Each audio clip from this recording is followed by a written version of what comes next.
हुला आएको पूजाको लागि बाजा बजाउन अनि यहाँ त हाम्रो गाउँदेखि रहेछ भनेर यसो भिडियो गरेर होइन त्यो यसो गाउँ हेरेको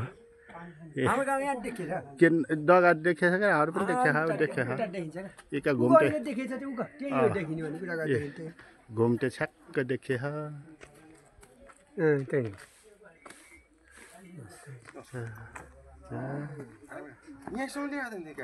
अनि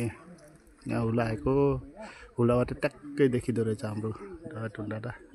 अनि घुम्टेको डाँडा 2 दिनको लागि आज आएको भोलि घर जाने हो 2 दिनको लागि हुला आएको ठ्याक्कै गाउँ देखिँदो रहेछ र भिडियो बनाएको ल